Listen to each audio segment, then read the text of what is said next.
Bien, en este vídeo quería evidenciar otro aspecto relativo al excesivo cazado de las velas. Ya vimos el problema que conlleva cazar excesivamente las velas, y aquí arriba tenéis el link al vídeo donde se habla en detalle de ese aspecto. En este vídeo, pero, quería evidenciar otro aspecto más de tipo aerodinámico que está relacionado con el excesivo cazado de las velas. Es un fenómeno común también al ala de un avión y es un fenómeno determinante para las velas en todos aquellos rumbos en los cuales las velas precisamente actúan como alas de un avión, que son, ya lo hablamos en otros vídeos, fundamentalmente las ceñidas, los través y hasta los primeros largos, en todos esos rumbos donde la vela actúa como un ala. El aspecto aerodinámico crítico se llama ángulo de ataque, ángulo de incidencia o, más precisamente, ángulo de ataque. Vamos a verlo. Sigla. Bien, si queréis una idea mucho más completa y general, aunque expuesta de forma simple, os aconsejo mi libro, La vela, teoría y técnica, que se puede encontrar en Amazon o a, digamos, un precio nominal, se puede descargar en formato PDF desde mi sitio web a esta dirección. Tenéis simplemente que registraros en la web. Bien, vamos a ver este aspecto específico, el ángulo de ataque. Empezamos a ver, enfocados en este dibujo aquí arriba. Esta representa la vela, la combadura de la vela, ¿ok? Esta es la vela.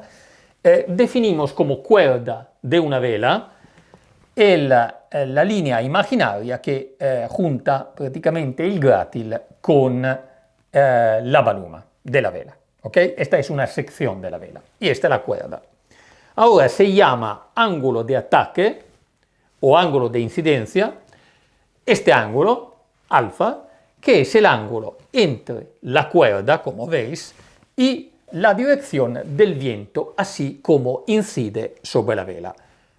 Esto sería, en el caso de un barco, el viento precisamente aparente, el viento que vemos sobre el barco, y su ángulo de incidencia sobre la vela. Este es el ángulo de ataque. Vamos a ver ahora aquí lo que pasa por efecto de este ángulo de ataque. Aquí he representado el ala de un avión. El ala de un avión también tiene una cuerda, que es la línea imaginaria que conecta el punto que está más adelante del ala, el punto de entrada del aire, con el punto de salida. En este caso he representado una ala simétrica. Hay de varios tipos también en un avión. En este caso simplemente simétrica, pero no cambia nada conceptualmente. Ahora, el ala recibe el flujo de aire, que en el caso del avión se llama viento relativo, en el caso del ala, viento relativo, que corresponde para la vela al viento aparente. Es el viento que ve la superficie aerodinámica. Aquí también, como veis, el mismo ángulo alfa, el ángulo entre el viento relativo que llega sobre el ala y la cuerda. Gracias a este ángulo se va a generar lo que se llama sustentación, así como en la vela. La sustentación es una fuerza que actúa perpendicularmente al flujo de aire, al viento relativo. Por otro lado, como es intuitivo, al avance tenemos también una resistencia, que es una fuerza que actúa en la misma dirección del viento relativo. La fuerza total que actúa sobre un ala es esta fuerza F. La fuerza útil, de todas formas, es S. La fuerza R, la resistencia, es algo negativo. Ahora, veis que el aire sobre un perfil aerodinámico como el ala fluye manteniendo con las líneas de flujo del aire homogéneas, laminares, como se dice. Y son estas las condiciones en las cuales se genera esta fuerza vertical perpendicular al flujo. para ángulos alfa no excesivos, estas líneas de flujo de aire se mantienen laminares y se genera esta fuerza perpendicular a la dirección del movimiento o a la dirección del flujo de aire, que está determinada fundamentalmente esta fuerza por el aumento de presión en esta parte del ala, en la parte de abajo, pero sobre todo por una depresión, por una disminución de presión que se crea en la parte de arriba del ala. Tanto que podemos decir, en general, para tener una idea, que de toda la fuerza de sustentación que se genera, 2/3 están determinados por el extra 2 de la superficie aerodinámica, por la parte de arriba en el caso del ala, y solamente 1/3 por efecto del choque del aire en la parte de abajo, por el aumento de presión en la parte de abajo. Ahora, ¿qué pasa?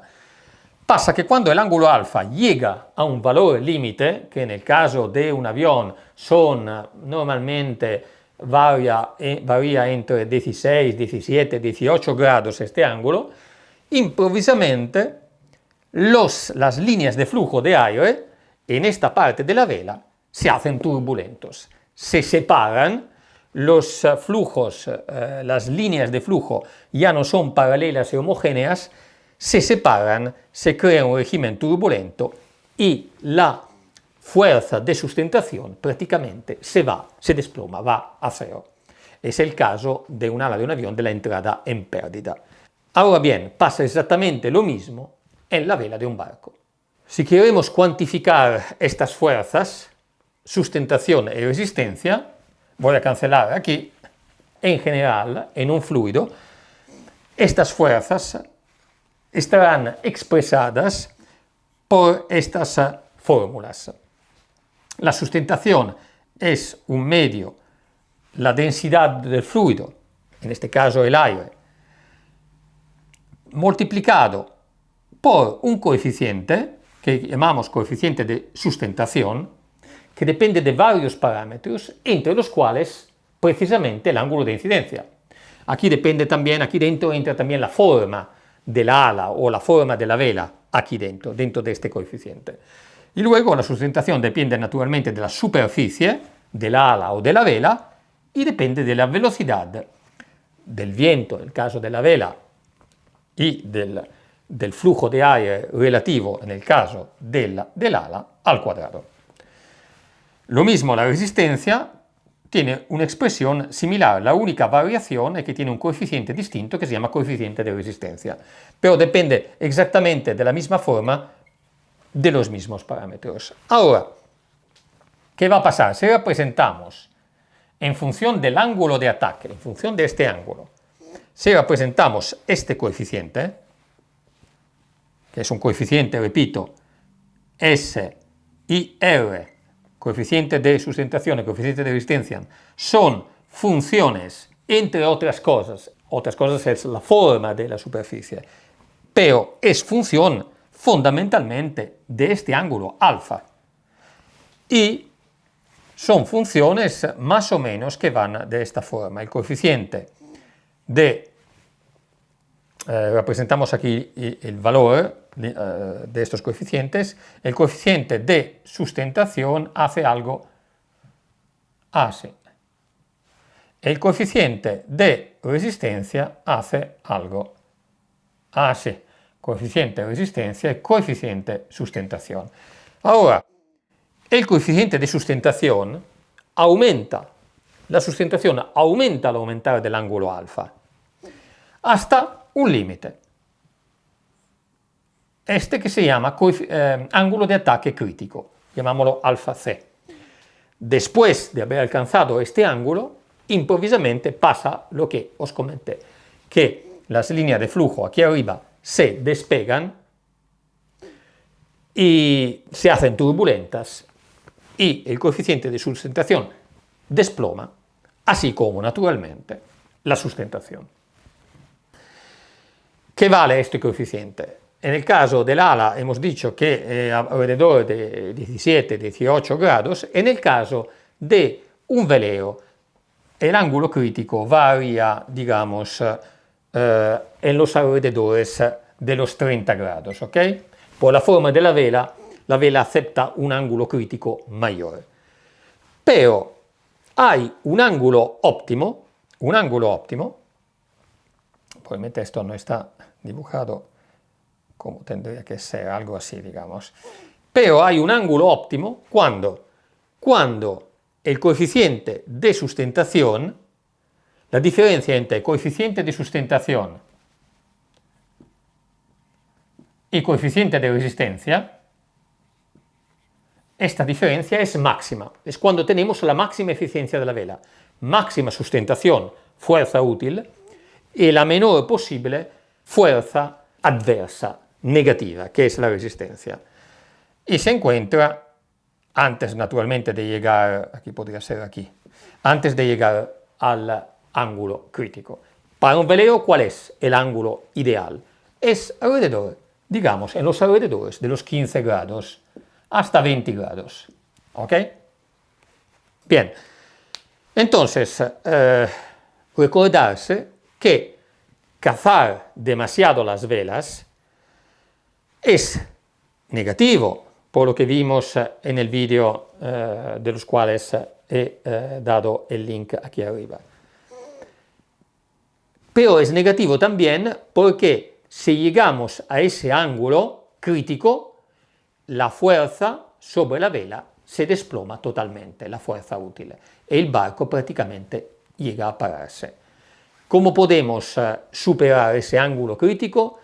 Normalmente, a menudo, sobre todo cuando empezamos a navegar a vela, no nos damos cuenta. Eso puede pasar abriendo demasiado nuestro rumbo con las velas cazadas o cazando demasiado las velas. Vamos a ver ahora dónde está el ángulo crítico, el ángulo alfa, en este dibujo. Para intentar visualizar un poco mejor todos estos conceptos y tener una imagen gráfica del ángulo de ataque, vamos a mirar este dibujo. En este dibujo vamos a presentar un barco que está, por ejemplo, navegando a una ceñida. Entonces representamos los típicos 45 grados. Prácticamente la proa la tenemos a 45 grados al viento. Un buen barco con buenas características, una ceñida óptima. Ahora, el ángulo entre la proa del barco y el viento real representa precisamente este ángulo de 45 grados, que es todo este. Naturalmente, tenemos otro ángulo, que es el ángulo entre la proa del barco y el viento aparente. La vela ve el viento aparente. Sobre el barco vemos el viento aparente, que estará siempre un poquito más a proa respecto al viento real. Este ángulo, no obstante, no es todavía el ángulo de ataque de la vela. Cuando digo que la vela alcanza su máxima eficiencia en un velero a los 15-20 grados de ángulo de ataque, no significa que tenemos naturalmente la proa navegando a 15-20 grados, ni significa que tenemos la proa a 15-20 grados con respecto al viento aparente, porque vamos a ver dónde está ese ángulo de ataque de 15-20 grados. Mirad aquí, esta es la vela que está cazada, este es el viento aparente, esta es la proa del barco. Ahora cojo la vela para que veamos bien todos estos ángulos y la dibujo aquí. Como veis, este es el eje longitudinal del barco. Y la vela no llega exactamente sobre el eje, estará un poquito más orientada hacia sotavento, un poquito más abierta. Aquí podemos ver todos los ángulos. Entonces, viento real, proa del barco, el ángulo de 45 grados, desde aquí hasta aquí. La proa del barco, respecto al viento aparente, tendrá naturalmente un ángulo menor, que podría ser, normalmente podría llegar a los 30 grados respecto al viento aparente. Pero ese ángulo de 15-20 grados, ideal para la vela, lo vemos representado aquí. Es la cuerda de la vela, esta es la cuerda, aquí tenemos la vela, esta es la cuerda. Como veis, es este ángulo entre el viento aparente y la cuerda de la vela. Entonces es un ángulo, naturalmente, más pequeño del ángulo con el viento aparente del eje longitudinal del barco. Es este el ángulo. Ese ángulo tiene, repito, que no puede ser excesivo, porque llegados normalmente a los 30 grados, perdemos completamente el empuje. A lo mejor, seguramente si tenéis experiencia, os habrá pasado. Por ejemplo, ¿cuándo puede pasar? Puede pasar cuando cacemos excesivamente, pero sobre todo puede pasar si nos abrimos excesivamente de rumbo, estamos ciñendo, por ejemplo, vamos abriéndonos, sin darnos demasiado cuenta, e improvisamente el barco, no se sabe por qué, parece que no avanza mínimamente, no obstante haya viento. Otra situación en la cual puede pasar eso puede pasar normalmente con vientos más abiertos de través, entonces la vela tendría que estar así, el viento viene desde aquí, cazamos excesivamente, creyendo, eso es el típico error, digamos, de los principiantes, cazamos creyendo que cazar más fuerza, más potencia, pero llegado a un determinado punto, el barco prácticamente no avanza y no conseguimos entender por qué. Y eso no pasa solamente porque la fuerza está orientada mal, pasa porque esta fuerza, llegado a ese ángulo límite, prácticamente disminuye drásticamente, llevando casi el barco a pararse. Y perdiendo, al final llegamos también a perder el control del barco. El barco se va, se abre y no lo controlamos. Bien, quería solamente evidenciar este aspecto dentro de la serie sobre el trimado de las velas para que tengáis en cuenta también de este aspecto extremadamente importante.